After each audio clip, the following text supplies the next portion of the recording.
computer recording ครับก็ welcome to thailandtoday.co and Tech to Thai and Tech to ASEAN on Facebook ครับวันนี้ผมก็อยู่กับคุณท็อปจิรายุนะครับ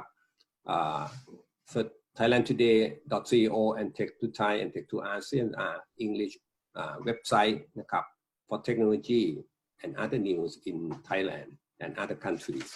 So today we're going to talk about Thailand's restarting for business following a lockdown lasting more than 1 month and 1 week. Actually, we are now in the 6th week of being locked down here in Bangkok and other provinces here in Thailand. So the government already introduced the first relaxation of returning to normal. So this is a very big issue, and there are technology and other points that we have to discuss as we starting the first relaxation on Sunday, May the 3rd, on this Sunday. So the government said we're going to observe the situation for 14 days. And after that, a new decision will be made. And today I have a guest, Kun Topp Jirayut from BitCup. He's a technology expert. And we've been talking about technology on work from home, that another series. And this series is Thailand starting for business. So, สวัสดีครับ คุณท็อป Hello, thank you for having me again. ครับ คุณท็อป it's very big news for many people.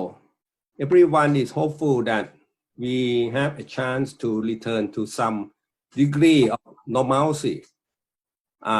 I would like you to start with an overview. What is the big picture of restarting business in Thailand, please?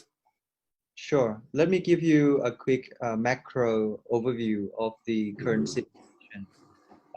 Right now, I think we are undergoing the largest unemployment in the history of the world. Almost 30 million Americans lost their jobs within the last 6 weeks. And we have never seen anything like this. The last, similar event was back in almost 100 years ago. That was back in the Great Depression time in 1929. That's when about 3% of the global population lost their job. And within 1 year, from 1929 to 1930, the unemployment rate went from 3% to 6%. And then we had this last recession in 2008, the global financial crisis. Back then, banks took excessive risk due to poor risk management. And all of a sudden, Lehman Brothers Bank went down. There was a huge number of people out of work. And, after those people got laid off, that was it. There's no thought of actually going back to that company because that bank is gone, right? Mm-hmm. Within this current crisis, I think about 3 or 4 weeks ago, the global unemployment rate was 3%. But now, after 3 weeks, we went up to more than 10%. In the 100 years ago, it took the previous generation 1 year to go from 3% to 6% unemployment rate. But currently, it took us within a matter of weeks to go from 3% to 10%. So this is quite serious. But what I'm trying to tell everyone here is that this crisis is different from the 1929 crisis or the 2008 crisis. The reason why people lost their job in 1929 was maybe because of the shift in production pattern from the wartime production to consumer production. So it took time for the companies to adjust their productivity, the machinery to produce consumer goods. But in 2008, that's when banks took excessive risk and Lehman Brothers went down, right? But this time it's different. Right now, there are more people, that lost their jobs, more than 30 million people. But these people are the people that are working in bars, right, and restaurants, and and in retail and similar jobs. But these companies are they might have been very profitable. They might, it's not their fault, but they have to lay off their workers because of the shutdown. Mm-hmm. But this is different because if the biological issue or the health problem has been solved, they can reopen their businesses anytime, and these people can go back to work. The company is still there. It's different from 2008, where that bank, Lehman Brothers, was no longer there to go back to. Right? So it is very important that we get the policies right at the government level for the companies to survive. Right? If the governments are quick to react, they need to bail out people. The government needs to bail out people, and the government needs to bail out SMEs. Those companies that were very profitable, but has been frozen because of the lockdown. And SMEs and small companies account for more than 90% of the working population in Thailand, of the workforce in Thailand. We need to protect these companies to make sure that when the health crisis is over, people can go back to their existing work before. So this is a health crisis followed by a shutdown. This is not the, structural economic problem like 2008, where banks took excessive risk, right?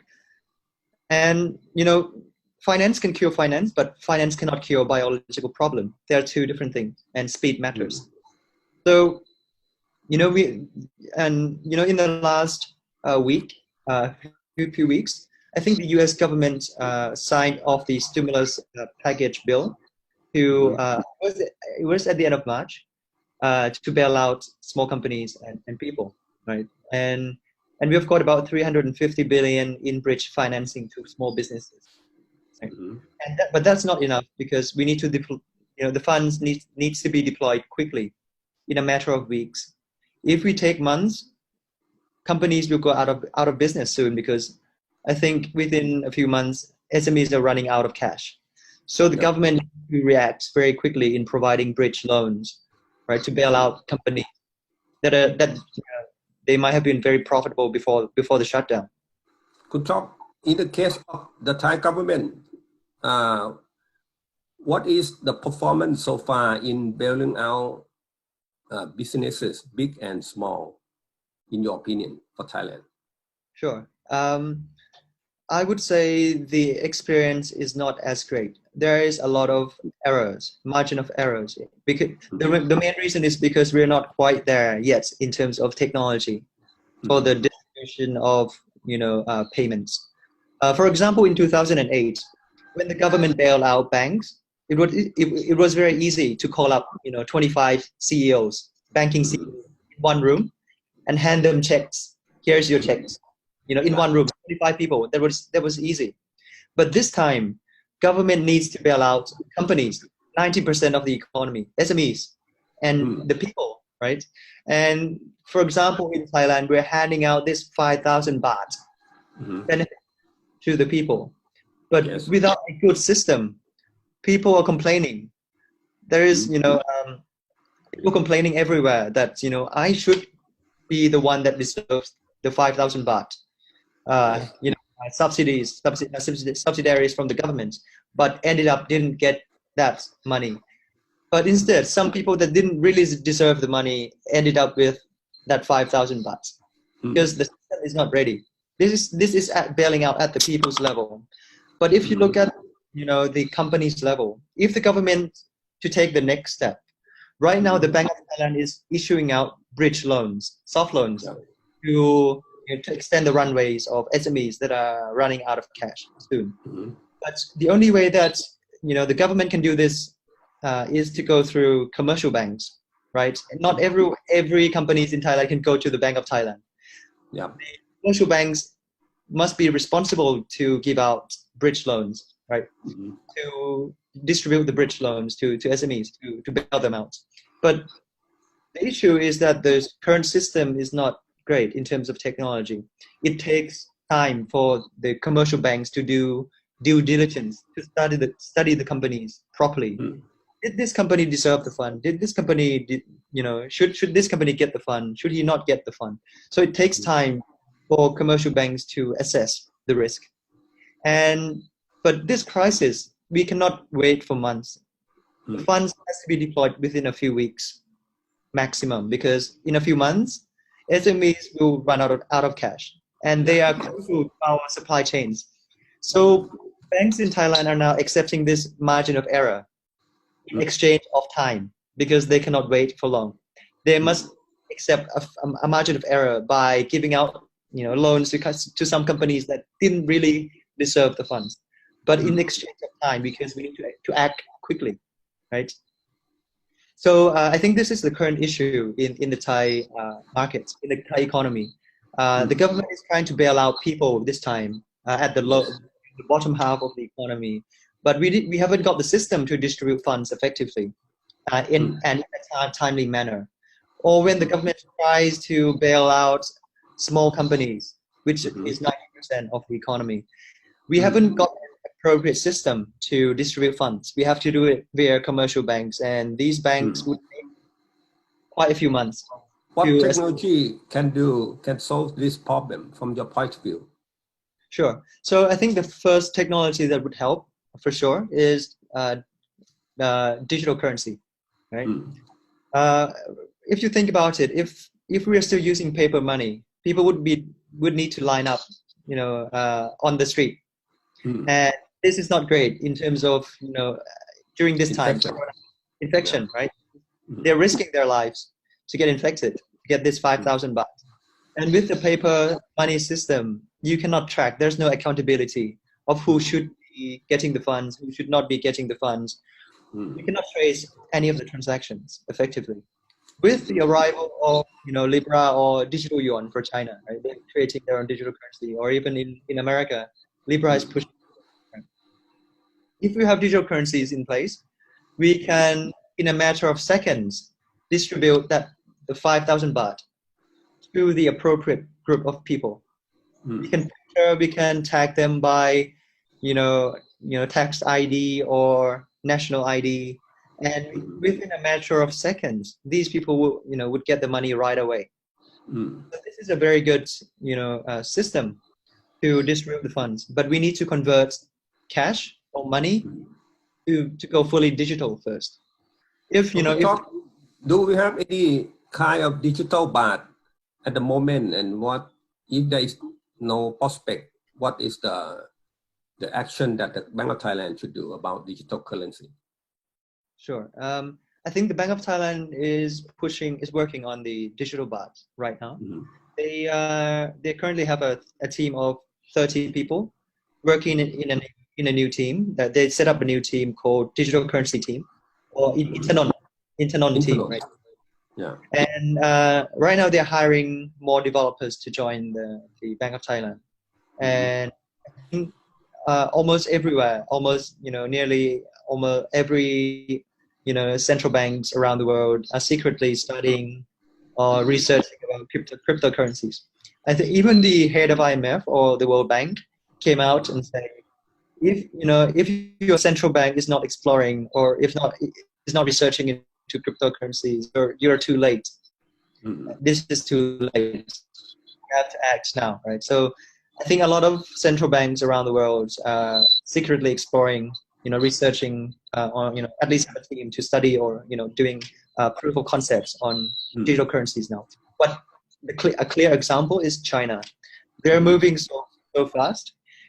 There's a few pictures leaked out on the internet of the user experience of the digital currency app, and they're now testing their digital yuan on 4 districts, 4 provinces in China.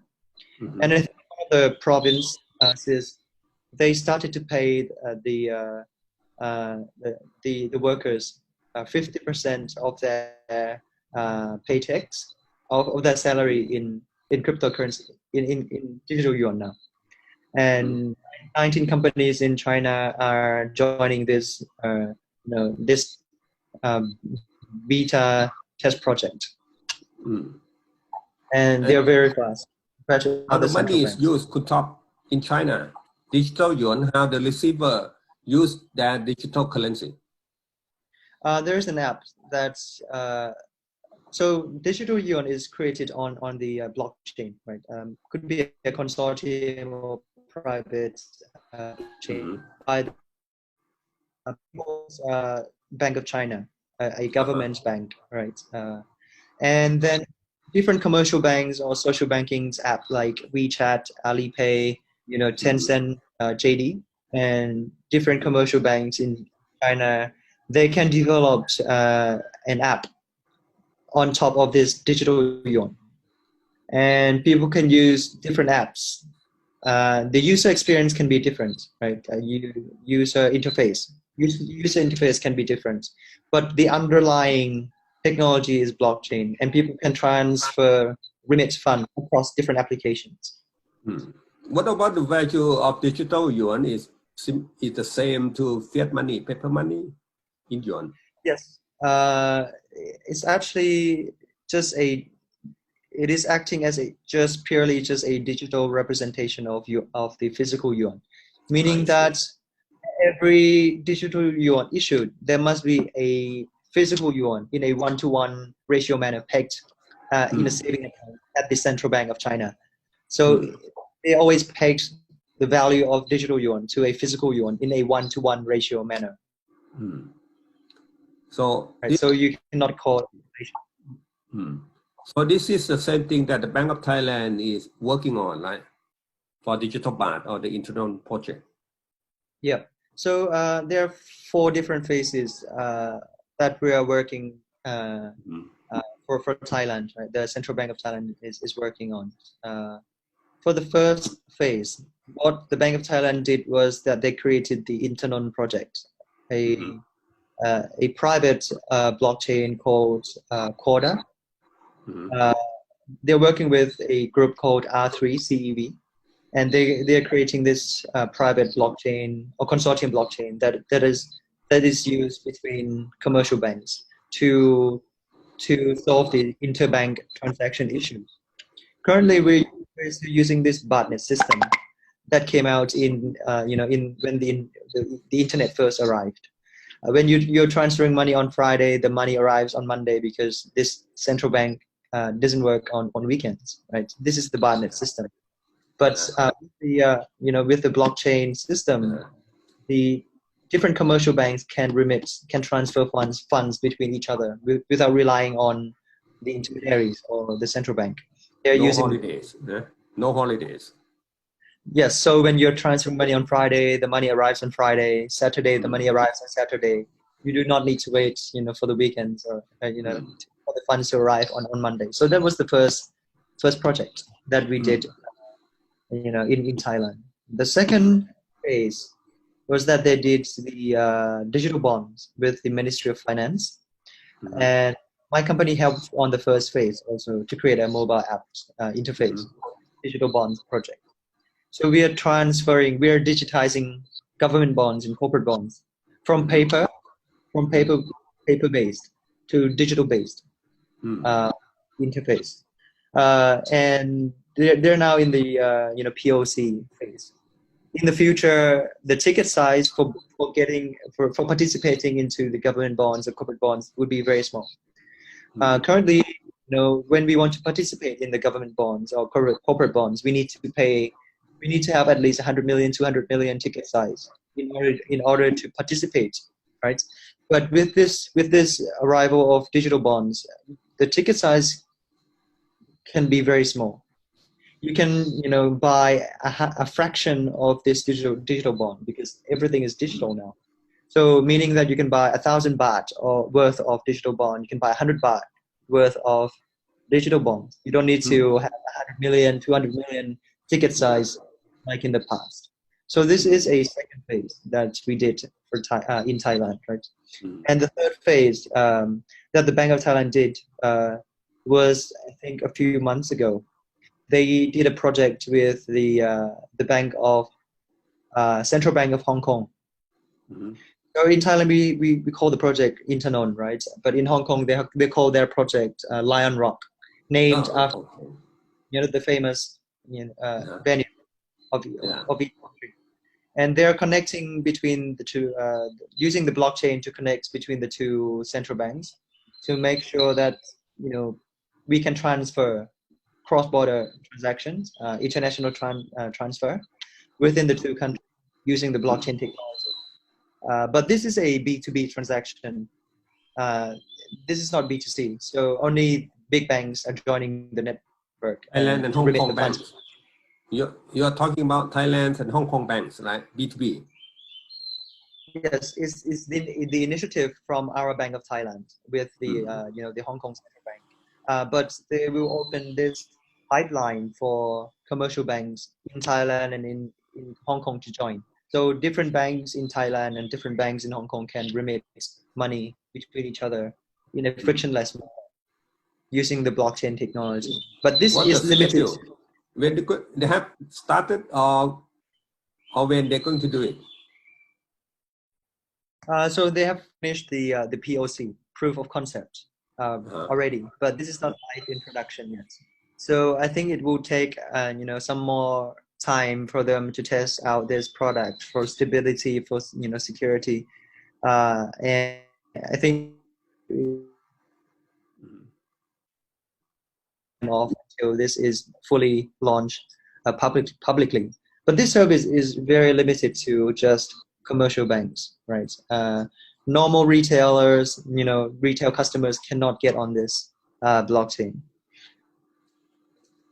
So that the third is what the Thailand is doing, right? What about the final phase so far? Sure. So the final phase is where the central bank is trying to block the retail part of the economy. So they're trying to exploring the retail central bank digital currency, just like what China has been doing with the yuan, or what Libra has been doing with the US government. So this is where Bank of Thailand can create digital currency instead of creating paper money. And if we can launch this, we can solve the stimulus package bailout issues very effectively. Imagine if COVID is to happen in 5 years from now, and we have this digital currency in place. The government would take the government a few minutes to distribute funds to those who really need the subsidiaries government. So regarding today's COVID-19 pandemic bailout for the people in general and for the business in particular, so this kind of technology is still being experimented and studied, right? Yes. So I don't think any countries have fully launched the central bank digital currency yet. The most advanced nation, I would say, would be China. They're way ahead of other central banks. They have been secretly studying, researching this cryptocurrency retail central bank digital currency project since 2016. So it's been 4 years for them already. Secret studying on this project. Can you talk more about the digital yuan that the Chinese are using now in China for Chinese provinces? So they're giving subsidy money to Chinese salary worker, right? And now they can use the yuan in the digital form to buy things online via the Alipay, Alibaba, or WeChat, Tencent application. That's the case happening now, right? Yes. So a few weeks ago, there's a photo leaked on the internet with the interface of this digital yuan created by the People's Bank of China, which is a government a bank, and currently they are rolling out internal tests within just 4 provinces: Shenzhen, Suzhou, Xiong'an, and Chengdu. Only these 4 provinces. It's not a nationwide product yet. Mhm. So meaning that people in Beijing, people in Shanghai cannot get on this app. Only these 4 provinces. And they have invited, I would say they have asked 19 companies to join on their beta test. And within these companies, they're huge companies like Starbucks, McDonald's, and financials, Tencent, WeChat, Alipay, JD. These are 19 big companies in China, together with 4 state-owned commercial banks. They came together to test this digital yuan project. And in one of the provinces, they even gave out salary, 50% of, I think it was in Suzhou in May, that they will give transport workers 50% of their salary in tokens, in the digital yuan format. And I think the trialing is said to last between 6 to 12 months. So they're still in the beta testing phase. This is not a production, fully live production phase yet. And people in Thailand cannot get on this app yet. Only 4 provinces in China that they are doing the testing with 19 biggest companies in China. What Thailand can learn, what Thai authorities can learn from the Chinese experiment on this thing? I would say that the Bank of Thailand has to act very quickly. I mean, our Bank of Thailand is very conservative, which is good and also bad. Which is good and bad, because back in the last Asian crisis in 1997, the Bank of Thailand became very conservative after that crisis. And if you look at the debt to GDP ratio for Thailand, we're doing great. We're a very healthy economy compared to, if you compare our debt to GDP ratio to those of the US or those of the European countries, we're doing much better, right, as a country. Meaning that during this time when the government needs to bail out companies level or bail out people by printing out money injecting money into our economy, we can actually borrow from the IMF, borrow from other countries, because our debt to GDP ratio is not that bad yet, right? We are a healthy economy. So the governments can borrow funds quickly and inject the capital to make sure that SMEs have enough runway to survive until we discover the vaccination, right? Long enough so that there's no interruption in the supply chain, which accounts for 90% of the supply chain in our economy or the unemployment. So this is a good thing. That the Bank of Thailand is very conservative, but the Bank of Thailand, by being conservative, is also backfired. It also damaged the country, because imagine if China is moving really fast with their digital yuan. There is this Chinese Belt and Road initiatives, right? Yes. One Belt, One Road initiatives that potentially targeting 70 countries. And if they fully launch the digital yuan and people get on this app and use digital yuan, Bank of Thailand could potentially lose the ability to control the inflation or the interest rates within the country, because everyone is using digital yuan to transact, to do commerce, right? It creates a frictionless commerce, ability. So people will move on and get on the digital yuan platform.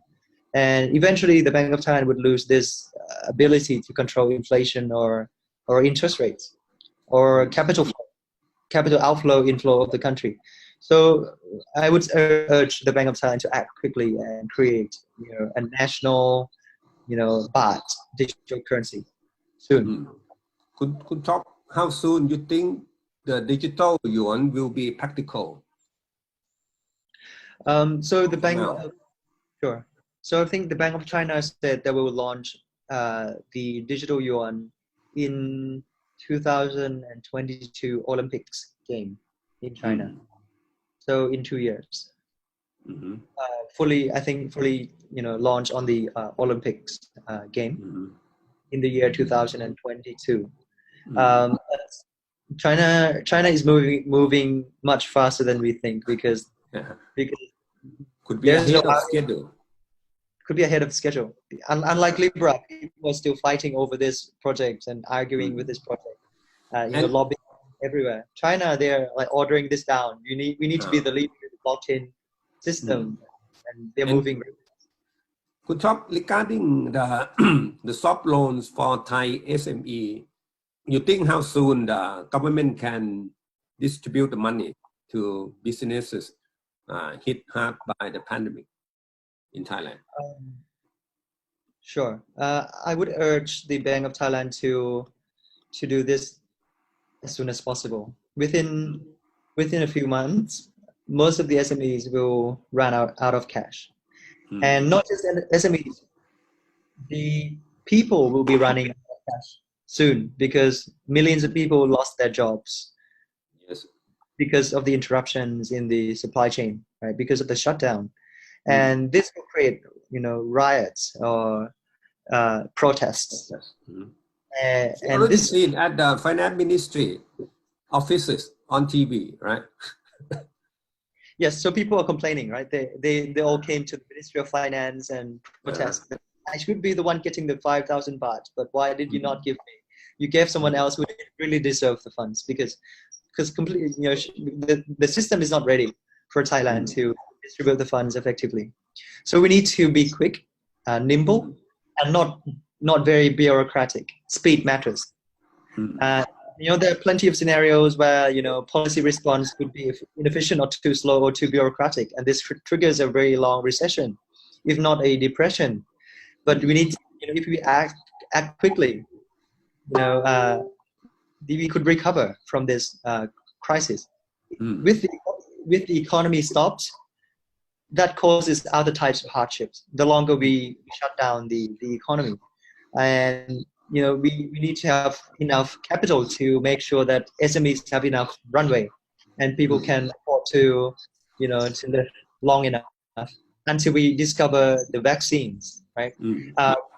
Finance can only cure finance. Finance cannot cure the biological problem. So we need to discover, a way to fix this health crisis as soon as possible. Also.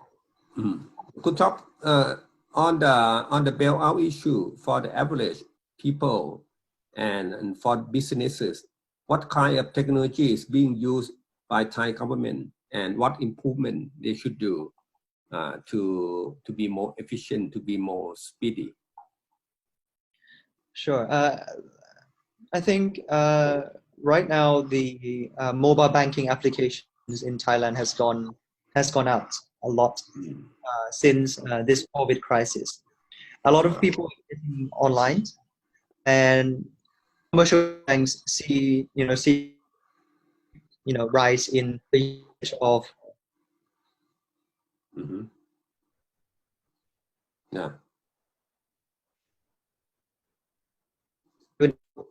right.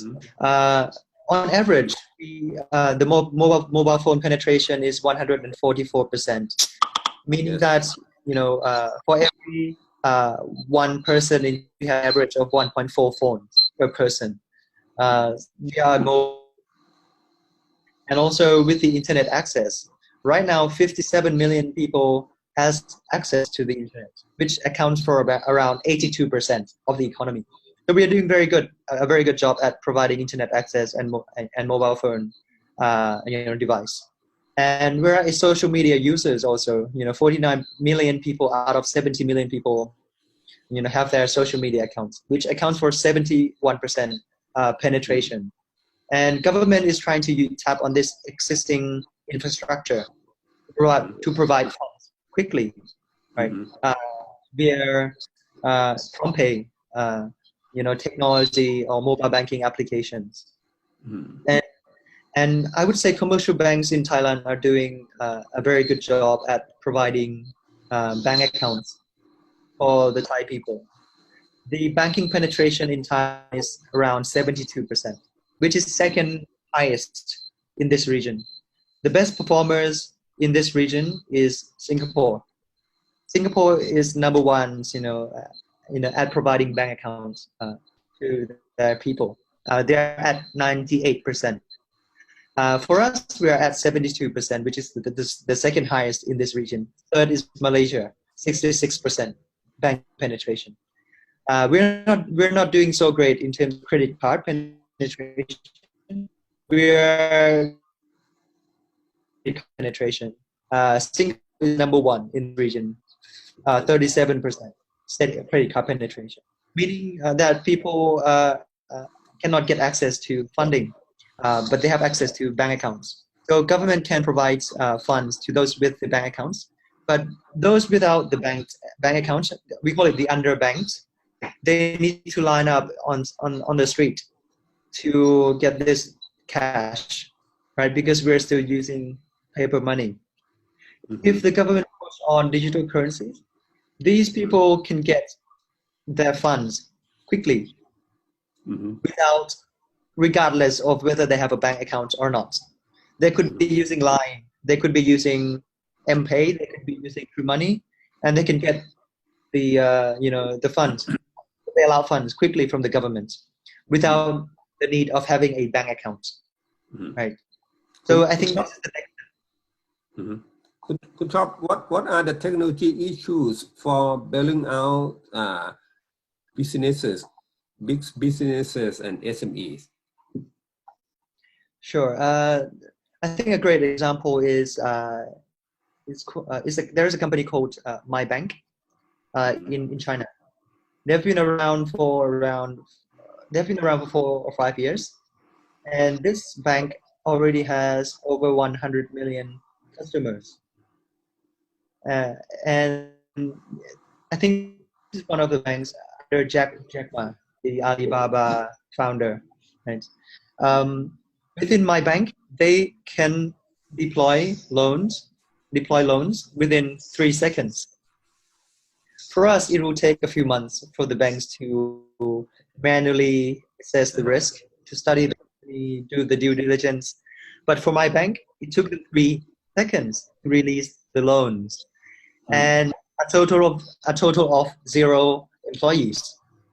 They don't need to employ any workers, and they can deploy them within 3 seconds. And I think the failure rate is only 3% failure rate. Oh, sorry, 1.7% failure rate. So the margin of error is very small. They're using, and the reason is because they're using a few technology. They're using AI to process the data, to assess the risk of the people. They're using big data, right? Big data for, gathering as much information as possible, right? Traditional data and non-traditional data from the internet. And they can use this big data and AI to analyze the risk. And within 3 seconds, they can deploy the funds to companies using 0 employees very quickly. If this technology is ready for Thailand, governments can bail out SMEs within 3 seconds, right? And the margin of error would be down to 1.7%.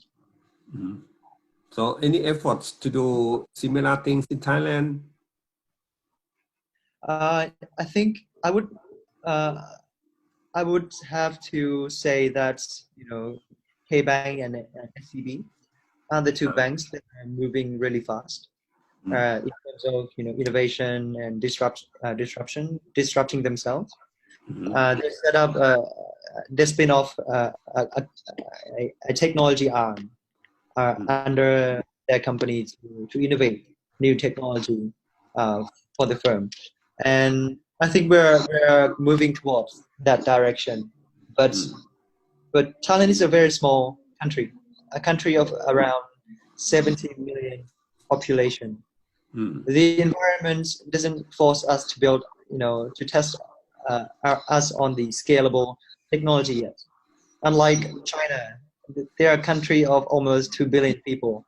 Their engineers, must be able to handle those scalability issues, because there's so many people, using their system concurrently, at the same time. Almost 2 billion. For us, it's like one province in China, 70 million people. we haven't got the environment necessary to force our engineers to build out scalable technology yet. So I think this is another challenge for us to go for the next step. So, good job. You mentioned K-Bank and Siam Commercial Bank, SCB. So, their applications, anything comparable to my bank yet, or still take time for them to develop? It's quite some time away from the Chinese bank. It would take, I think we're a few years away from that. We need to move faster. I think the best way to do this is to try to use this spillover technology. We need to solve the talents. Currently, we need to fix the immigration law. Right now, when a company needs to hire a foreign worker, we need to have at least 2 million baht capitalization per one foreign worker, right? And we need to employ 4 automation. This creates bringing in smart us as a nation. If we can improve, lift off this work permit restrictions, we can invite, smart people to come in and help move things faster for Thailand. And local Thai, they can learn from those foreign, employees. There will be spillover knowledge, spillover technology. It would shorten the time span for us to go to catch up with China. So but we need to, at the government. You're talking about post-COVID, post-pandemic, right? Maybe not now. About inviting foreign workers to work here. Yes, so this could be a post-COVID action, but there are quite a few things that the government needs to revise. The regulations are so out of date compared to the technology world. There's so many things that we need to fix. For example, this minute of meeting restriction or law, right? It requires us to meet face to face for this meeting to be legitimate, right? But how do we meet face to face in times of COVID? Right? It's not effective. So they need to launch this e-meeting requirements that this is sufficient, this is legitimate now, right? They need to fix up the regulation on this issue. There are so many restrictions that we need to lift because the world is moving much faster than the previous generation, and we cannot move at the same rate. Yeah, Kun Chop, I think many people talk about the new normal, and in your opinion, what the new normal is like? First, for the people in general, the salary worker, and secondly, what does it mean for businesses, big and small? Please, the new normal. Sure. If you noticed, when the COVID crisis hits us, companies with digital strategies are less affected by the crisis than companies without digital strategies. So it is very important that we go fully digital as a company, right?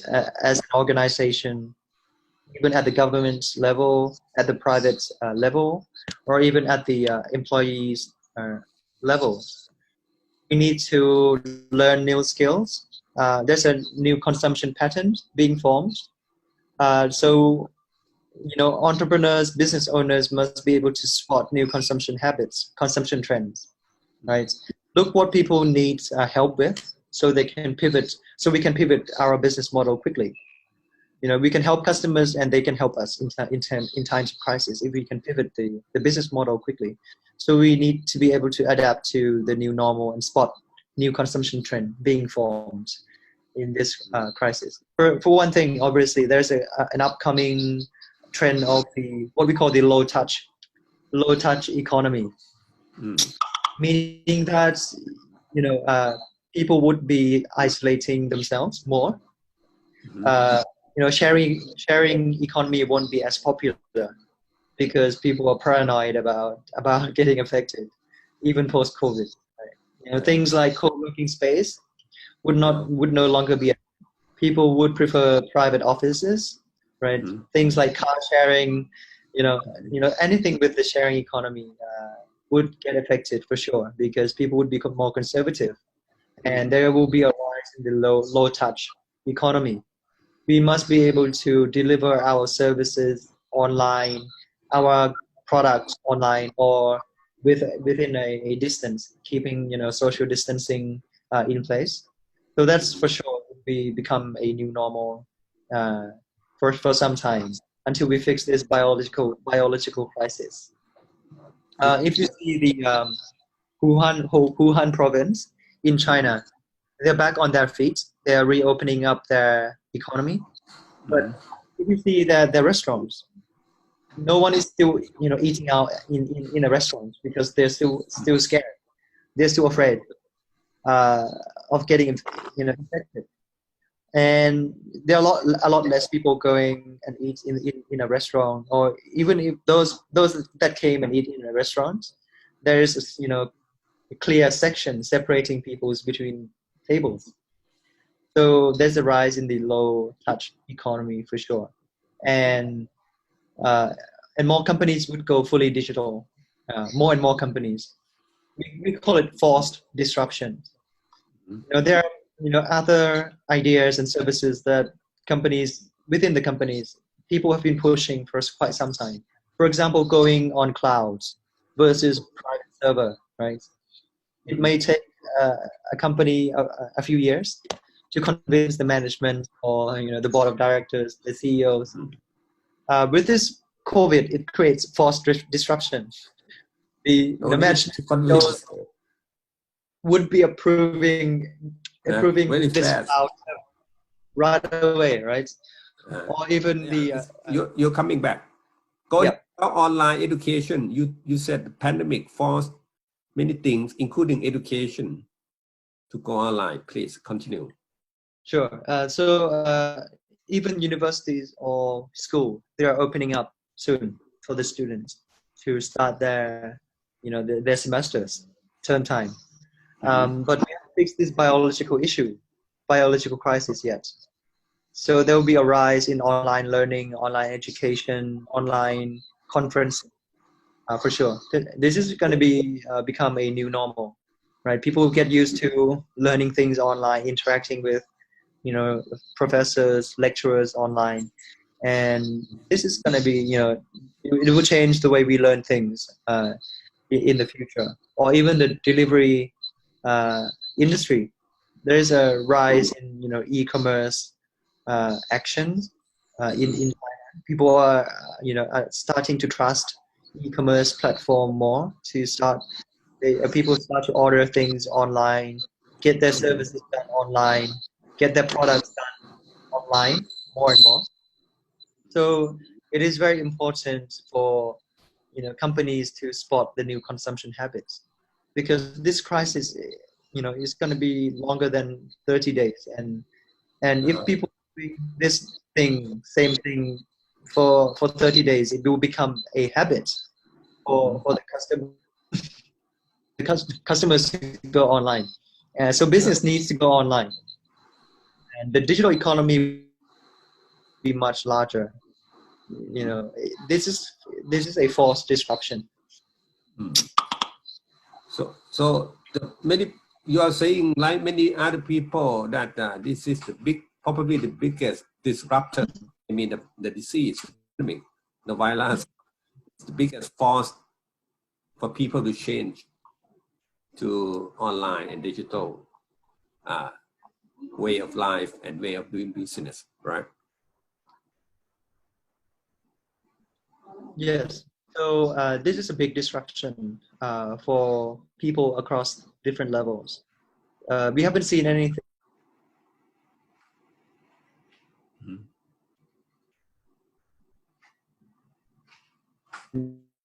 happens every 100 years. The Spanish flu,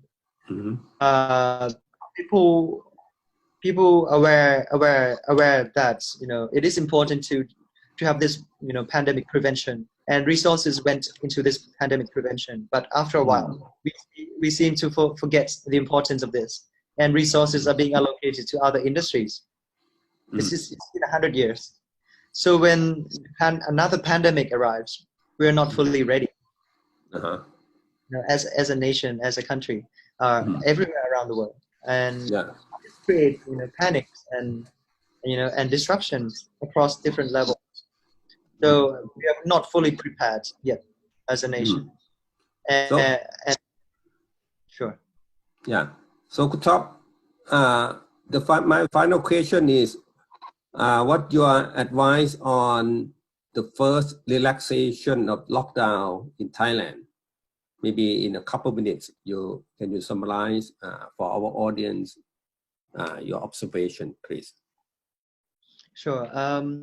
If you look at the Spanish flu in 1929, I think Philadelphia is a province in the US. They shut their economy down very quickly to prevent the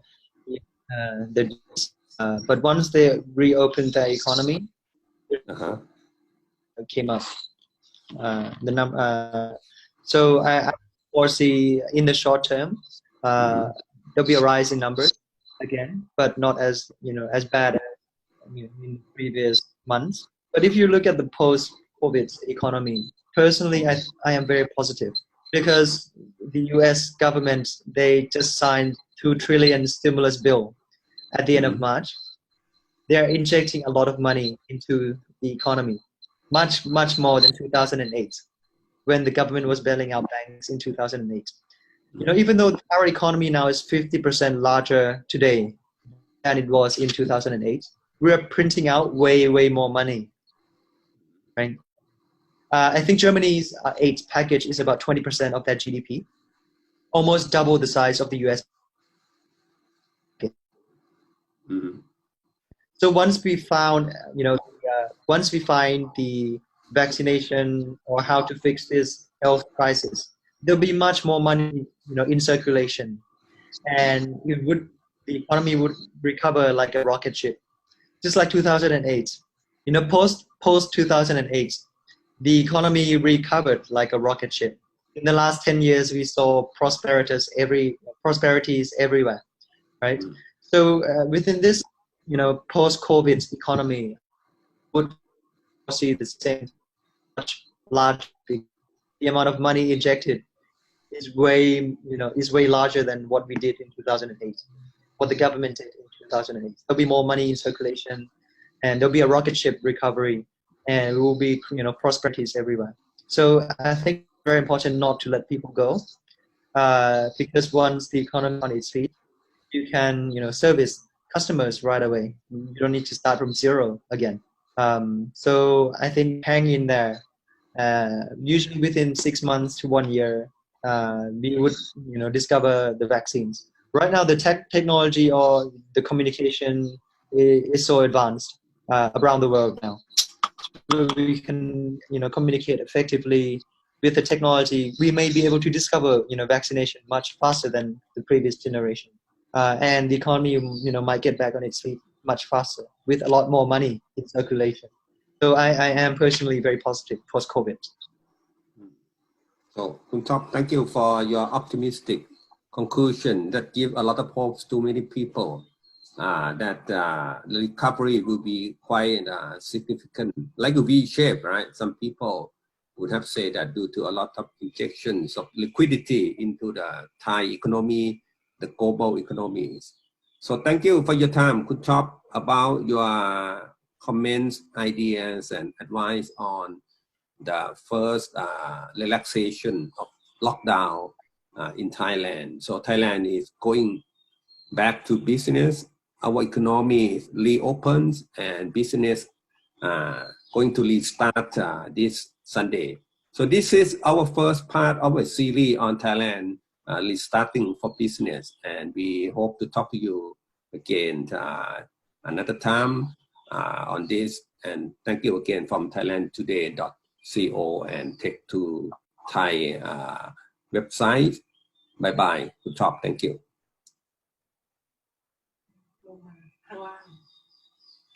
มันจะมี stop recording